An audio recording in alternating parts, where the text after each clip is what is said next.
Hi everybody and welcome to Guild Wars 2 Little and Large. My name is Coops and today I have got a very naughty episode for you, inasmuch as we have done a little bit of sneaking around and we've managed to get inside the Guild Initiative headquarters in Lion's Arch. Now, you can't generally get in here.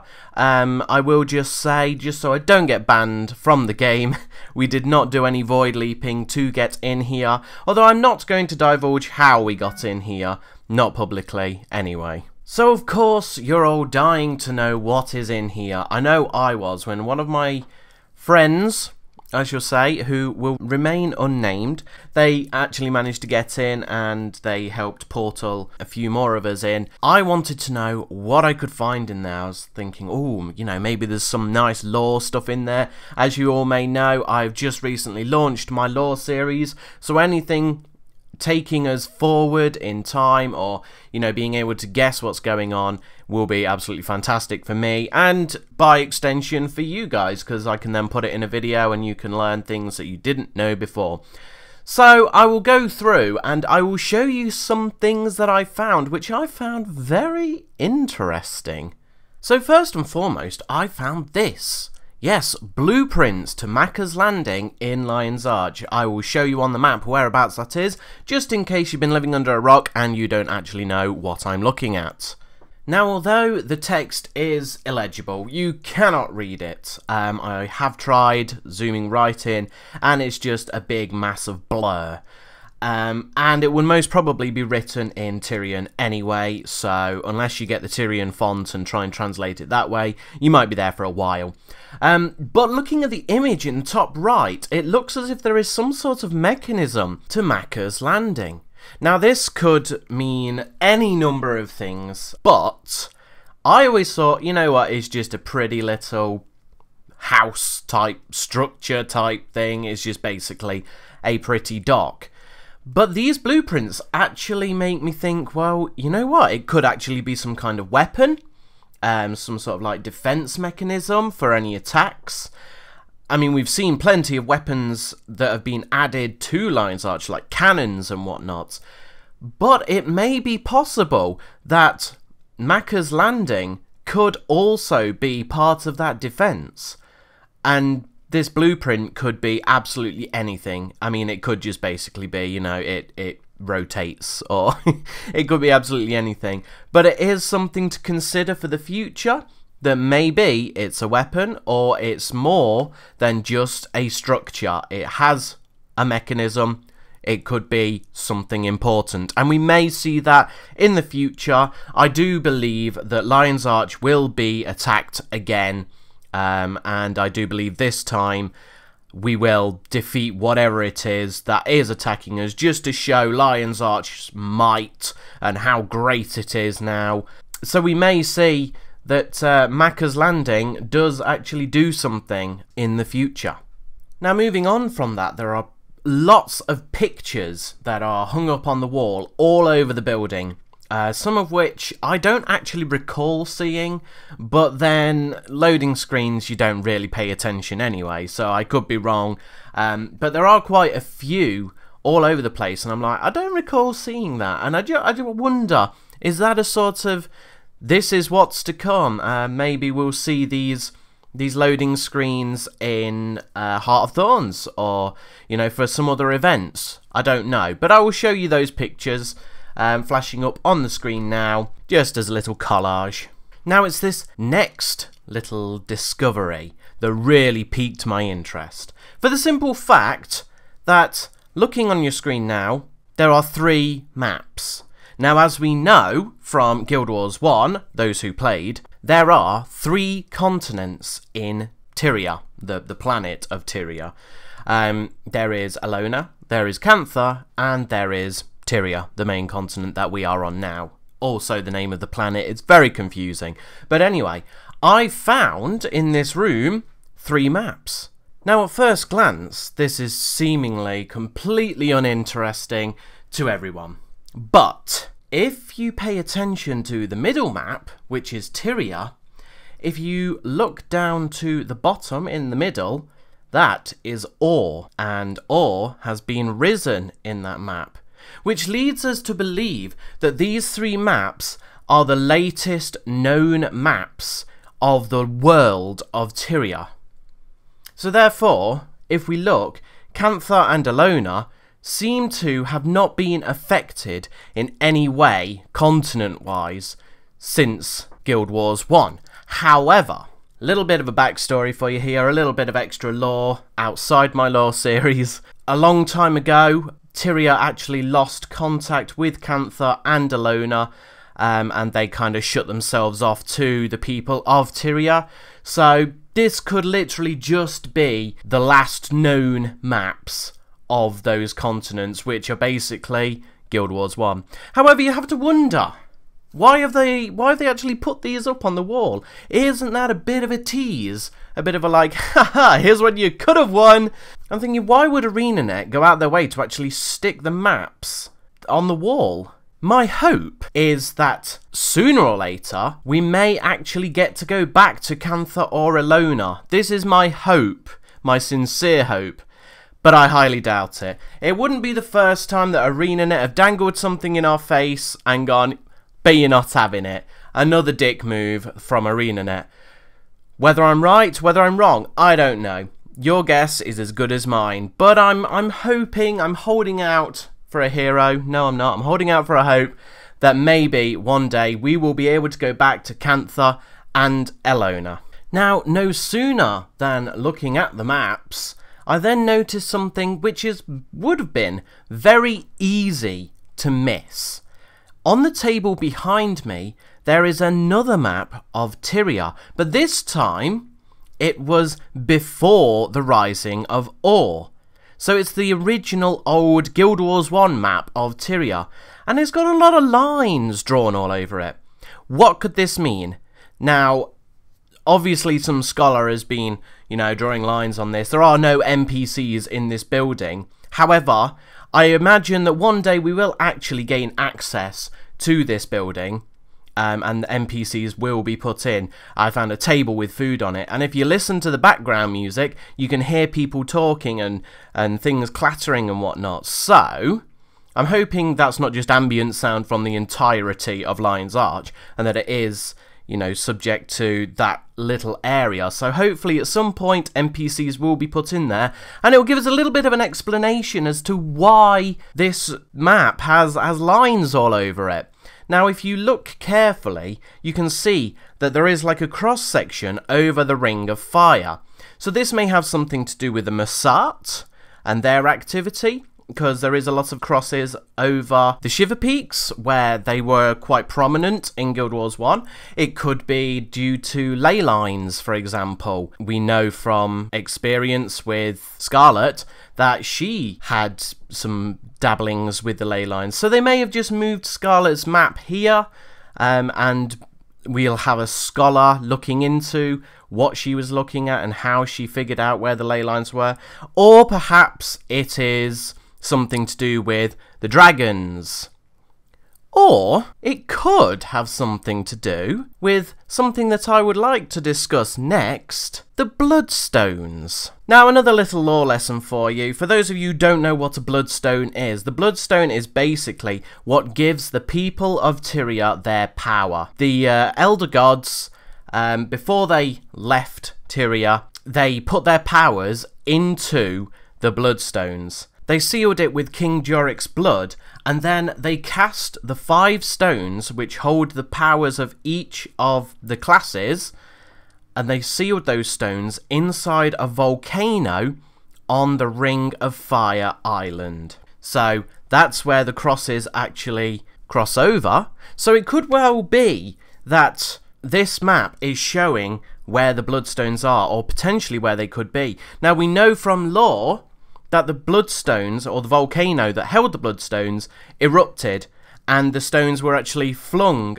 over Tyria. These lines could represent the sort of trajectory of where the Bloodstones were actually tossed. Just a theory. But then I found this. Yes, it's a tattered old Massat statue. And where do we find other Massat statues within the game? I will tell you, the Straits of Devastation, more specifically the Vizier's Tower, is the only other place really that you can actually find one of these statues. Now what's really interesting is that we know that in Guild Wars 1 there was the Bloodstone Caves. Yes? The Bloodstone Caves was near Gad's encampment, which, if we look at the map now, Gad's encampment actually lies to the very north of the Straits of Devastation. And if you want to get really specific, Gad's encampment pretty much lay in exactly the same spot as the Oceanside Ordnance point of interest in the north of the Straits of Devastation. Now, if you head east, you will find the Bloodstone Caves. There are no points of interest or anything, but it is a part of the map. So that leads us to believe that we could actually find the Bloodstone Cave. This is where this really piqued my interest. Sitting next to this Massart statue is a fragment of what I can only assume was originally a circular stone. Now, as we know, the Bloodstones are circular. They are big, round platforms with lots of inscriptions and stuff on it that obviously once you sacrifice someone on there, the magic is released and they make you epic beyond belief. Now, it goes without saying that this would lead you to believe that this is actually a fragment of the Bloodstone that can be found in the Straits of Devastation, along with this Massart statue. Why the Massart statue is there, I'm not quite sure, because in Guild Wars 1, the Massart weren't very prominent around Gad's encampment, but 250 years have passed, so the Massart could have gone absolutely anywhere. So why the Massart? Well, the Massart were actually tied in with the White Mantle. The White Mantle sort of saw the Massart as their gods, and the White Mantle were taking the Chosen, which were basically citizens, and they were sacrificing them on the Bloodstone to gain more power, to then fight the Shining Blade and sort of create civil war, which all this will be covered in my lore series, so please go and check that out.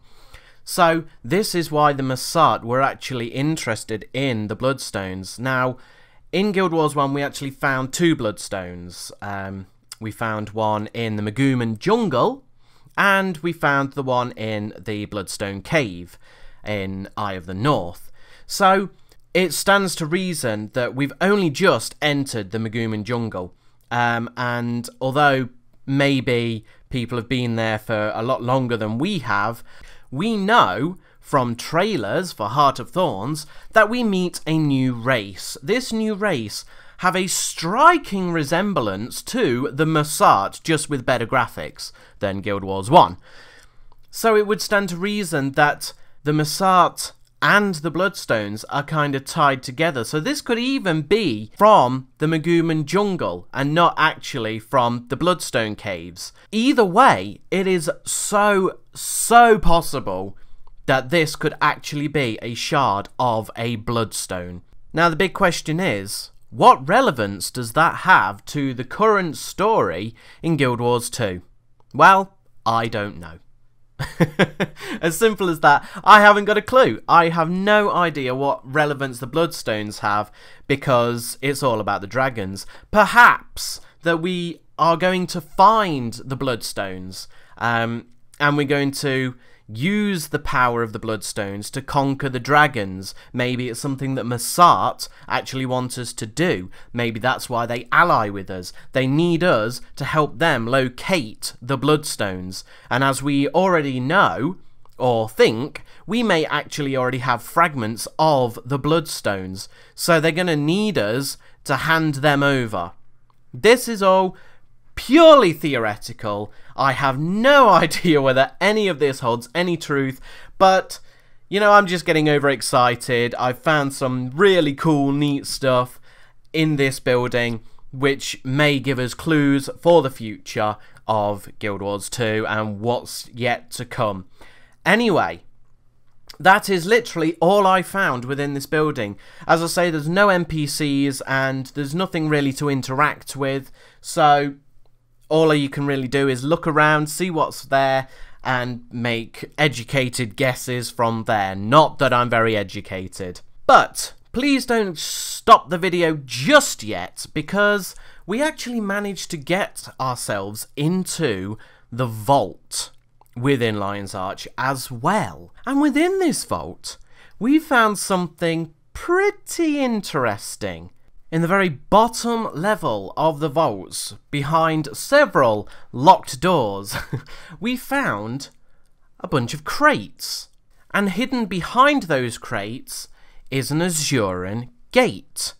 Interestingly, you can actually interact with this Azuran gate, and it does turn on, only with a few sparks and a little few explosions here and there. Unfortunately, I found that you cannot walk through it, so you cannot find out where this Azuran gate goes. But I do find it interesting that you can actually interact with it. And if ArenaNet were really trying to hide it, why on earth didn't they just put it behind a wall or something? Why leave it out in the open behind a few crates? That's the interesting part. So we know that the big money launderer of Lion's Arch is Evan Nashblade. And some of you may trust him, others may not. Me personally, I'm not 100% on his side. After all, he is a pirate. So you have to wonder, this is his building. So he's got himself a little Azuran gate hidden right in the depths of the vault. What's he using it for? And where does it lead? And why? Unfortunately, I do not have any such theories on what it is, why it is, where it is, when it is, or anything like that. So your guess is as good as mine, so please leave your guesses in the comments below. I would love to know what you think of this Azuran gate, and where it will lead, and what it will do, and all that, and when, indeed, it will be released, and we will find out. Okay, so moving on from that, I then backtracked and went through a few of the locked doors, inverted commas there, and I found a few NPCs, all of which said exactly the same: I'm not authorized to trade with you right now. But over the heads of some of these NPCs, we see some weapons. Now, one of which I know is a Winter's Day weapon, and I think another one is a Valentine's sort of weapon skin. But there's another one which I can't recall seeing before. Not that I pay much attention to anything beyond staffs, because I'm an elementalist and I use a staff. I look at the odd dagger here and there, but that's about it. So if you know what these are, please do let me know below. That would be really interesting. And then finally, I found this room, and I'm not gonna lie, I did laugh quite loudly.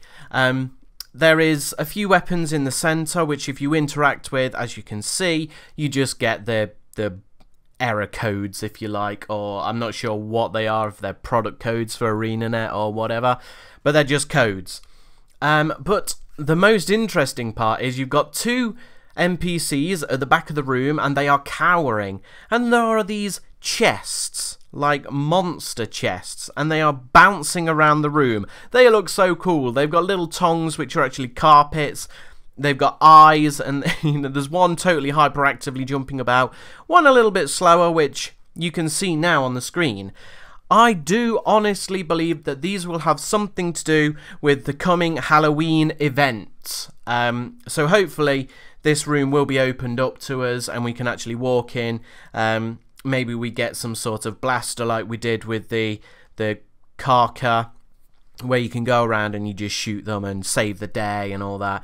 Maybe we'll have some monster chests bouncing around all over Lion's Arch, and we've got to go and calm them down or whatever. Maybe they're going to be a mini pet. I don't know. I think it would be an awesome mini pet to have, but it is very amusing just to watch them, and why they've been added in already, I don't know. Who knows ArenaNet logic, but there you go, there they are. And that, my friends, is it. That is all I have to report to you today. I'm hoping ArenaNet aren't going to ban me for coming into this room. My argument is, why put it in the game if you don't want us to see it? Why put it in the game if you don't want to see it and share it? Anyway, that's all from me. Thanks for watching, guys. I will catch you next time on Guild Wars 2 Little and Large. Ta-ta! Thanks for watching, guys. Don't forget to click like and subscribe. And leave us a comment below. Then click the related video for more laughs at our expense. I will do. Ta-ta! Cheers!